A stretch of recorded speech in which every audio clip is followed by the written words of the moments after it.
And this is the post from the Xbox Wire. Xbox app available on Hisense and Vita OS powered TVs. We're continuing to bring Xbox to more devices players already own, giving them more ways to jump into their favorite games. Remember, your Xbox is a toaster. You can play your Xbox anywhere. So remember they tried to pile on Sarah Bond for this, saying that was her thing and they're getting away from that, and they tried to blame it on her and because it wasn't working. And now they're doing it again without her there, especially those who may not be able to afford or justify buying dedicated gaming hardware. Over the past month, we've started rolling out the Xbox app to millions of Vita OS powered smart TVs from 2024 to 2026, including supported Hisense models. With a compatible TV and controller, this gives you another way to enjoy your favorite games with Xbox. Xbox Game Pass subscribers can stream hundreds of games directly to your TV. Game library varies over time by region, device, and Game Pass plan. Whether you're exploring Forza Horizon 6, as long as it's on there, Halo Campaign Evolved, as long as it's on there, or discovering a new favorite before they take it away, your progress moves with you. So it's easy to pick up and play across devices. Xbox Game Pass subscribers can also stream support games they already own, even outside of the Game Pass catalog. We're rolling out the Xbox app with compatible Vita OS TVs over time, with availability expanding gradually as updates reach additional devices and regions. And here's the thing, I don't want to be like faux pas, or I don't want to poo-poo on this idea the entire time, because I do understand the other side of this coin of it gives you more flexibility and more availability. And I already know there's going to be people in the comments being like, you don't have to use it though, don't get mad at it. My concern and frustration with this is I feel like they're chasing their tail. They're going in the wrong direction. They're continuing the downward spiral of the game industry by doing these things and getting away from why it was successful in the first place. They're trying to find an audience everywhere instead of creating an audience, cultivating that, and creating the field of dreams. If you build, they will come. And instead of that, they're like, well, we built it, no one's coming to it, so let's just put it everywhere and maybe they'll buy into it somewhere that they have access. That was the easy part, Fox. That doesn't work. It's been proven to not work many times over, and I don't see this changing. To start playing, all you need is a Vita OS Smart TV or supported Hisense TV, Xbox Game Pass subscription, any one of them, or a Bluetooth-enabled wireless controller like the Xbox wireless controller, a reliable high-speed internet connection. Good luck with all this. How to get your Xbox app on your TV? Get started, you have to download it, create this, like, it's all basics, nothing too crazy. But my concern again is this is going the wrong direction. Daka says, Xbox has notoriously never turned a large profit off of hardware sales. They made decent money off of game sales and controllers. They wasted billions on Kinect.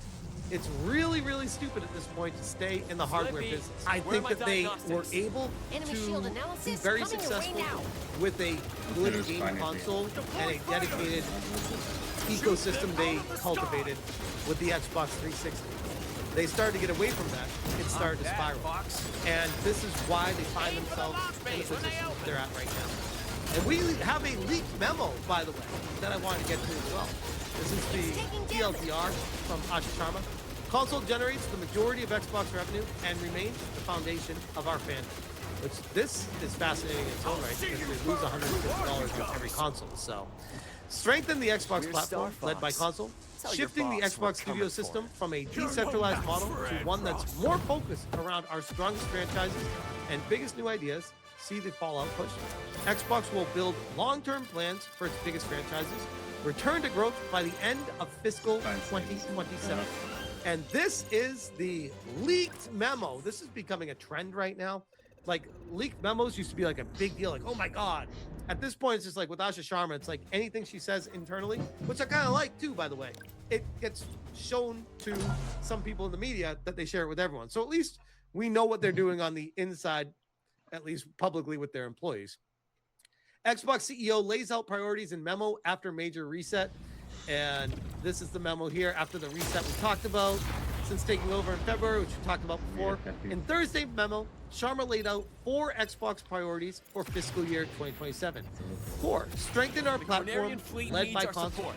Grow great games into global franchises. Then let's take out Make as many boulders as we Minecraft can. the world's creator platform Challenge and accepted. extend worlds Still think that you can fans outrun love. me, Fox? Xbox will measure progress towards its goals in 3 stages. Where did these enemies Sharma said. deploy from? The first is to return to growth by end of fiscal year 2027. The second is to turn its bets into growth.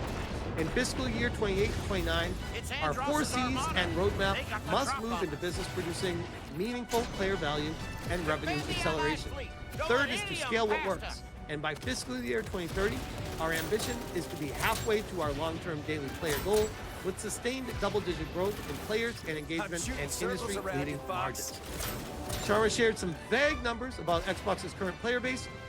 Xbox is Watch one of the your six. largest stadiums in the world, bringing together more than 100 million people every day, more than 500 million people each month, and nearly 1 billion each year, she wrote. She also noted the console generates the majority of Xbox We should revenue split and up. remains the foundation of our fandom. So, you have all that going I'll with check them. out the The action company's up also above. shifting its studio system from a decentralized model So to many one that's more targets up focused here. around the strongest You're missing franchises out. and biggest new ideas. Something that's already become evident with changes like the big Fallout push. Xbox will build long-term plans for its biggest franchises across film, television, consumer products, sponsorship, live experiences, and form new partnerships globally, including China. Lots of that. 3 Xbox franchises already generate more than $1 billion annually, though Sharma doesn't specify which those are. Well, Minecraft, Fallout, and Call of Duty. We'll find I'm out guessing. who's To coordinating grow this its attack. share in You let casual me games, win, Xbox Fox? plans to You gotta lean do on better Candy than Crush, that. maker of King, as well as Microsoft casual games, Sharma said. Xbox is planning to invest in Minecraft more than ever before. So it looks like they're starting to go after the casual audience a little bit more. Sending Sevi says, supplies. so much for trying to save Xbox. It is officially moving Radar to being a shows streaming trouble. service Stay because ready. not everyone has the right gaming hardware to run games. Just wait until they declare tiers for speeds, which that is what comes next. The enshittification of this direction, even if people think this is a good thing, and more options are Enemy better. shield analyzed. What the new options do oftentimes is eliminate the old options as time goes on, and then they control the new options fully. And you have no option. And you have to go with what they say, including, oh, now we're introducing tier speeds. Because these games take more bandwidth to stream to you. It's going to cost more if you want to, and that's what it's going to turn into eventually. Artemis said, I can see it now. You'll have more tiers of Game Pass with this. That's why they lowered the price. They're prepping for more tiers and streaming access on your other devices. I mean, if Amazon Luna is doing it, reviving, why can't Microsoft do the same thing with their own version of a Fire Stick? It's like Google Stadia wasn't a cautionary tale, but just an experiment. I know they're banking on Google Stadia was just too -60. early to this rush. Tom Warren says the Xbox app is now rolling out to Hisense TVs. The app lets you stream games through Xbox Cloud Gaming and a Game Pass subscription to Hisense, LG, Samsung, and Fire TV devices. Which again, more options is great, You saved except lives for at Sector Y, if Star the more Fox, options end and up you have being the my only gratitude. option in the future, then it's a terrible thing. And I'd rather they just never did it in the first place. Gaming Ledger. So back to Play Anywhere. And we'll leave it with this. VGP, we need to close the gap by investing in what players value. Asha Sharma, we value physical media games.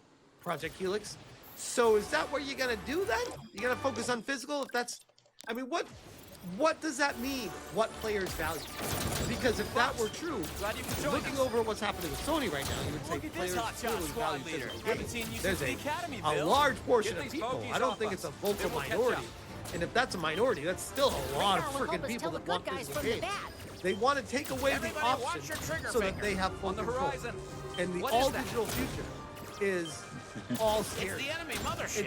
It's Stay something alert. that I weep You've for got the moves next they never generation taught us at the of academy, gamers, Fox. because it's going to get worse and worse and worse Fox, and that was spiral one of out of ours. control. Sorry.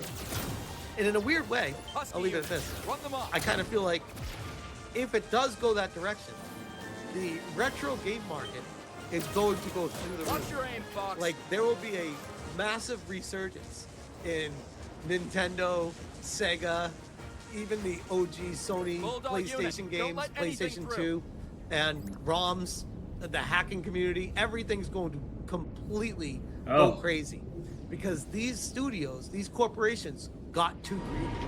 And as soon as that Yeah. happens, people start going retro and selling the high seas. We'll see. I'll leave that there. If the entire game industry Jeez. collapsed tomorrow, would you be sad? Okay, And now I'm not it's saying like you hard. have to be like mentally affected, but like would you be like a little bit You're sad, better like than this, oh, I boss. kind of wish Got a that it was force too field. long, or are Wait you for just your done with it? opening. Are you just like no, I'm not sad at all? Fuck it. Appreciate it, Fox.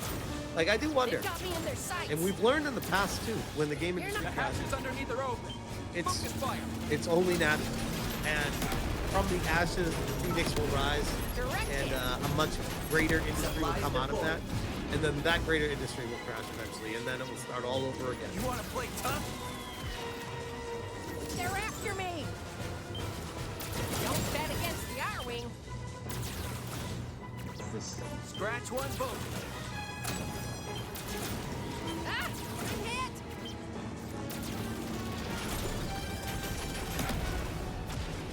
It's initiated some kind of chain reaction. I smell trouble. The enemy core is exposed. All units, engage. Teamwork. Gotta love Okay. it. We did it. Ha! All units, 30.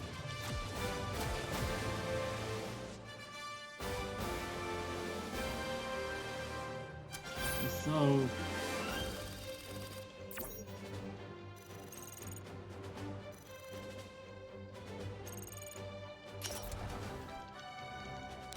Strategy of D&D. Game over. RIP D&D. Hasbro is doing the D&D what they've already done to Magic the Gathering, and they're adding Universes Beyond to it, which we speculated was coming because they Keep an need to eye on your monetize shield D&D more effectively, and Chris Cox is all about this gamification bullshit. So now they're going to turn Dungeons and sure the Dragons Arrow's into can take the this easy? tabletop equivalent I'd of make some Fortnite. modifications to Just like offset Magic the extreme Gathering is the temperatures. card equivalent of Fortnite, and they probably will have a Universes Beyond Fortnite edition. Like, look, I don't mind role-playing games based on IP using the D20 system, but to actually make it part of Dungeons and Dragons and be like, what, you can just hop on a Spelljammer ship and go over to Star Wars world or go over to, you know, Azeroth. I mean, this is crazy. So let's talk about this announcement. If you're still sticking with D&D right now and you're an old head, I don't know why. I literally, is it just the brand recognition? Because so many other games are doing it so much better than D&D is now. And this is a lot of old school Magic collectors are saying that Universes Beyond has basically destroyed the hobby for them. Like, yeah, Magic cards are selling better than they've ever sold before to normies who don't actually play the game. They just want to collect the Spider-Man cards or the Lord of the Rings cards or the way they have Doctor Who, Final Fantasy. But I almost bit on that one. I almost bit on that one. But yeah, it's over, man.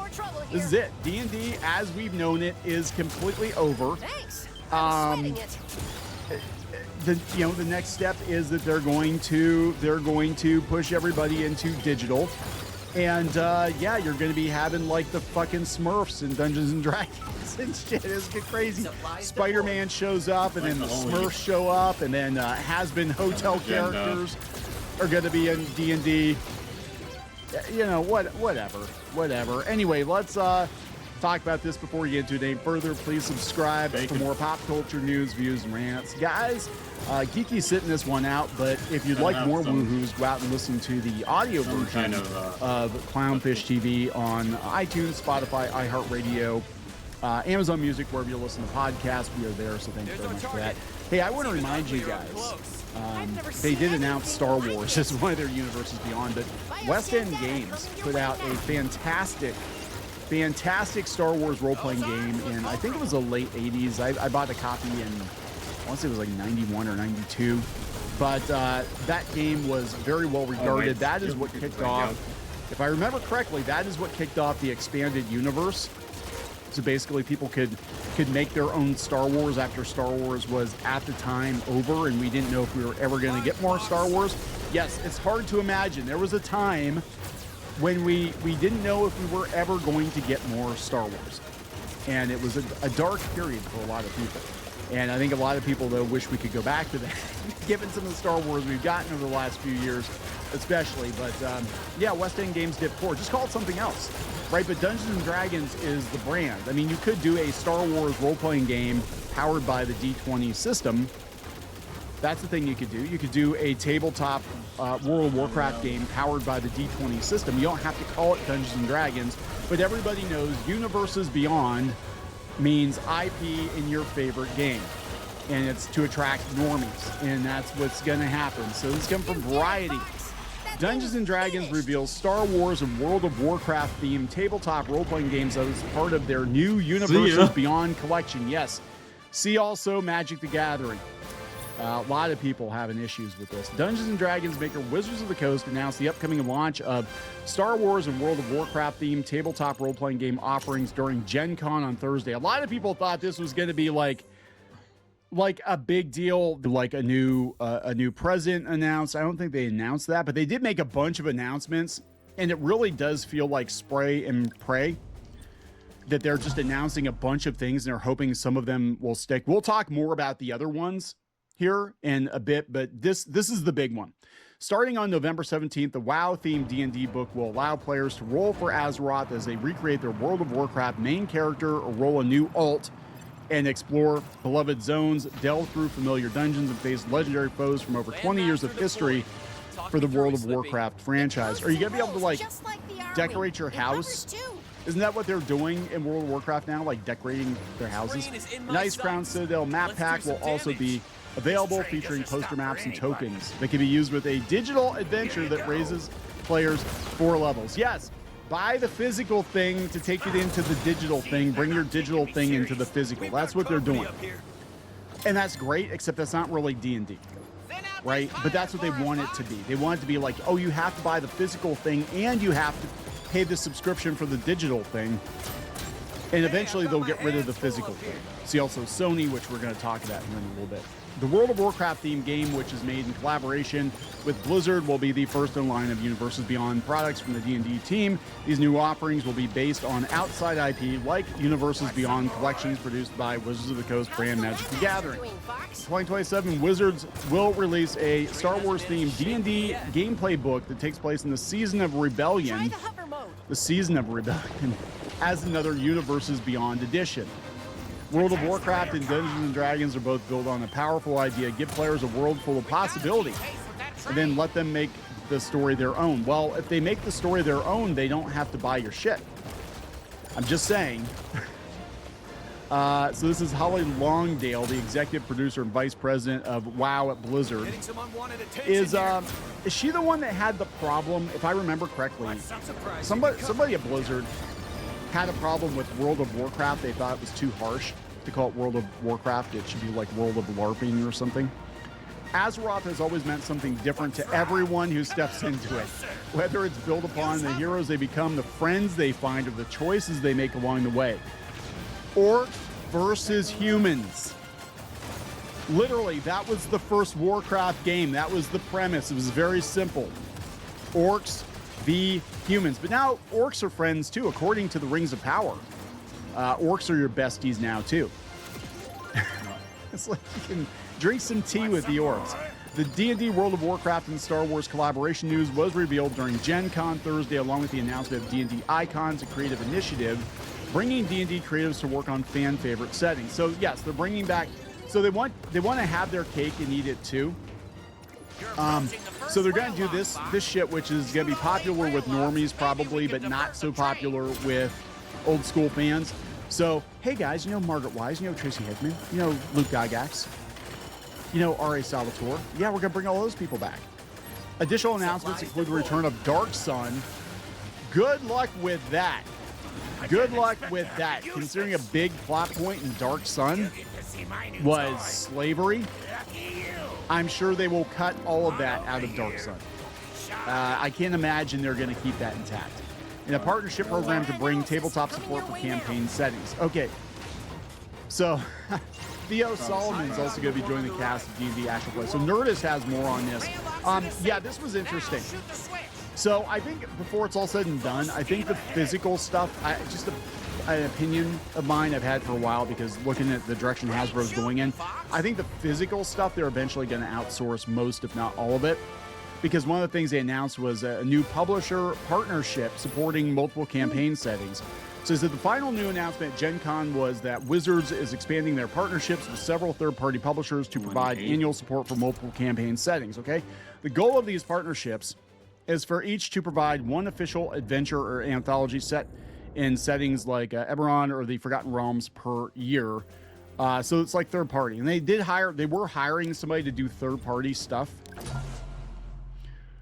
Oh my God. This is look, it's over, man. I mean, if you like this is fine. Cause I know a lot of people try to convert characters from other IP to D&D, and I'm sure it's optional, but of course it's optional, but it's just kind of the idea that, look, okay, I'm looking at the Dark Sun cover right now, and it's not bad. That's not bad. It looks sufficiently violent. There just won't be any slavery in it. But they're bringing Greyhawk back and everything else. I don't know. So look, play it, don't play it, whatever. A lot of people just homebrew their own games anyway. This is why they're trying to get the normies. And how you get the normies is you bring them in with like Spider-Man and shit. And that'll probably be next. I'm not even kidding. The fact that they're trying to connect World of Warcraft, the game, the digital game experience, to the tabletop game means they're probably, and this is Chris Cox, who's a Microsoft guy, they're probably going to do more of this. So they're probably going to go out and, try to do something with like Final Fantasy, Final Fantasy 14 or online or whenever they come out with a new version of it. They're going to try to connect all that stuff together because that's what he's all about. And that's probably what they're thinking with this game they're developing, this like ridiculous AAA title thing from the Mass Effect. Is that the one that canceled? I can't keep track of what the hell's going on. Is this why they got rid of the president right before Gen Con? He's not okay with this? Or did he fuck things up? I have no idea. But it tells me that D&D, as we've known it, and look, if you guys are still on the D&D train, that's a you thing, but it's over. It's been over for a very long time. Right? And I'm not telling you to buy it, don't buy it. If you want to buy it, you enjoy it, that's fantastic. I'm just saying, the D&D that we knew is now corporate product. That's it. It's corporate product. And they're going to use it to market other shit. They're going to do crossovers. Hasbro does this all the time with Monopoly. They, different versions of Monopoly, Mario Monopoly, all that. Oh my God, they're going to have Nintendo. They'll have Nintendo tabletop, and they'll sell the shit out of it. They will sell the shit out of the Nintendo D&D world, where you can LARP as Mario and Luigi. Right? I mean, oh my God, half of Reddit's gonna be lined up for that. Or do like Mario RPG, like the characters from Mario RPG in a canon D&D book. It's gonna go like gangbusters, right? This tells me that they're very desperate. Like D&D, as they've been doing, is not working anymore. So they're moving on from the old heads and they're trying to get the normies in. Again, work with Magic. Those people aren't actually playing the game, they're just buying the cards. And they're flipping the cards, and they're not actually playing the game. I think we're in like post-play at this point, and they'll probably do some stupid shit too, just like Magic, where they'll make it collectible.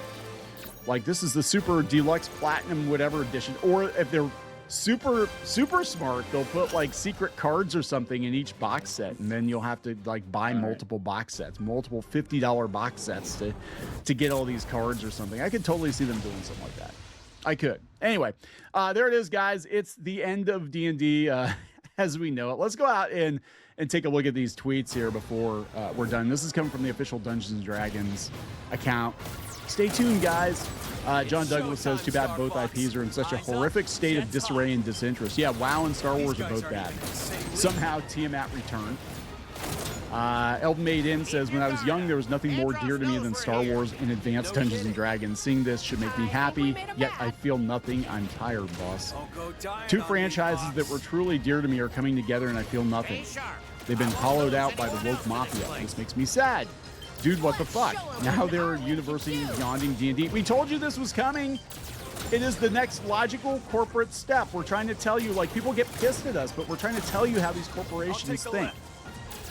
How the hive mind thinks. This is how they think, right? I feel like 7 of 9, like I was part of the Borg and I have to like translate, like, yeah, it doesn't make sense to a human, but it makes sense to a Borg because this is how they think. So that's what we're telling you. It's the dumbest shit ever, but they're gonna do it because they saw the success of Magic and they want to double that. That's all they look at. They're like, well, if we did it with Magic, we can do it with D&D, and we'll make twice as much money, and the shareholders will be super happy, and my bonus will be super huge.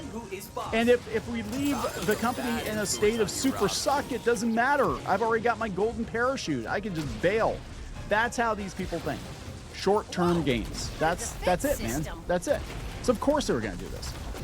No thanks. Fantasy should stay as far away from sci-fi and space opera as it can.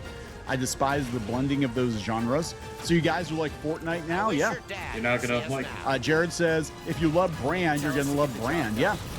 Stop. He's already dead. 50% screaming. Absolutely 50% screaming. Oh God, what are you gonna do next? Corporate trend. People really will complain about anything. This is amazing news, says Sebastian AL. Two projects have been basically ruined by woke DEI bullshit coming together to make the gayest thing possible. This person says, Hasbro has to burn down, literally. I'm tired of pretending. Off CD says, shedding a little light for some. Hasbro owns D&D and they own Magic. These crossovers are almost 100% influenced by Magic. Yes. Doing universes beyond sets, and don't get me wrong, this is cool, but let's hope they don't overdo it. They're absolutely going to overdo it. The thing is, they picked two of the worst franchises to start with because, yeah, again, Star Wars is in a really, really bad place right now. World of Warcraft, people are losing interest. You put those two together, I don't know if you're actually going to... I think WoW will do okay, but Star Wars shit, I can see all those sets going direct to Ollies. I don't think people are going to give a shit. Unless it's original trilogy, then they might. But again, West End Games, these books exist and they're excellent. You can always go buy those. I'm going to wrap it up, guys. Please subscribe. We'll talk later.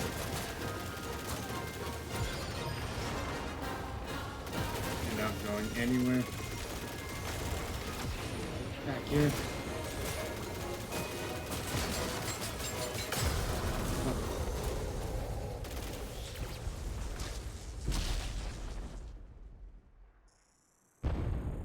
Fox, wait!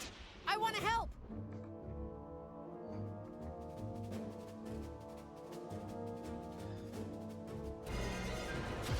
I've been waiting for you, Star Fox!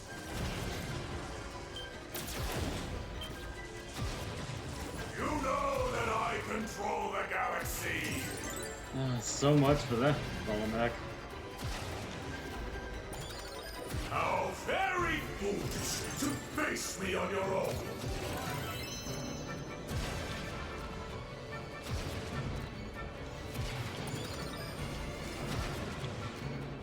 Are you so eager to repeat your father's mistakes?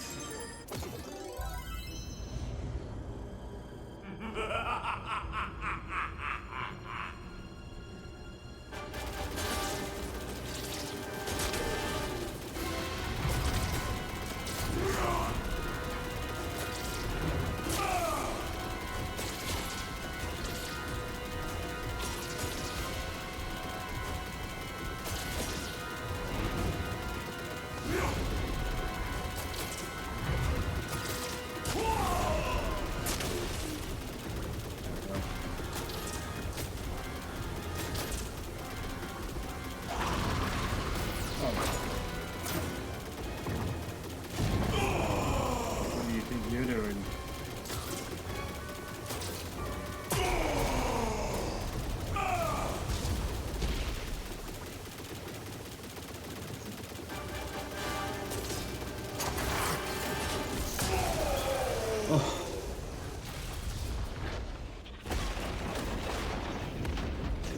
We only talk. Then I'm boss RNG.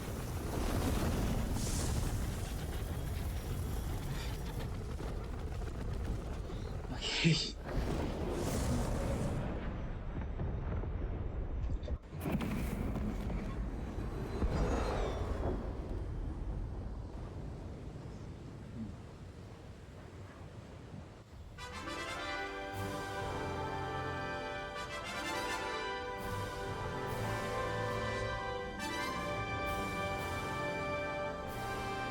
I should have known better than to worry.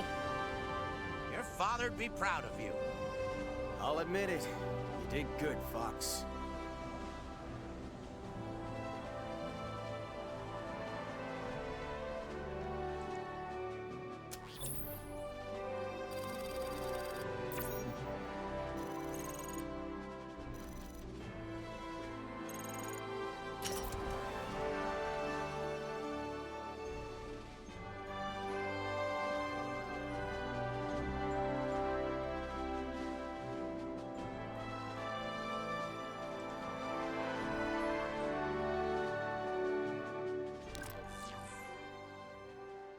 Tremendous work, Star Fox. The Lilat system owes you a significant debt of gratitude.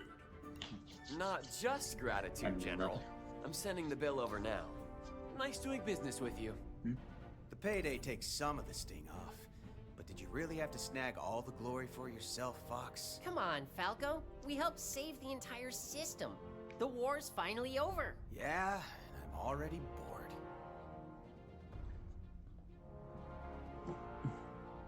Fox? Everything okay?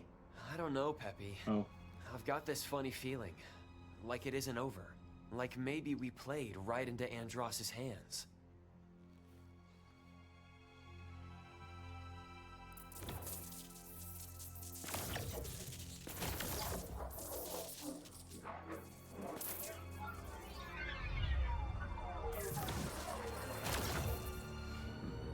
why? The fools think they've won.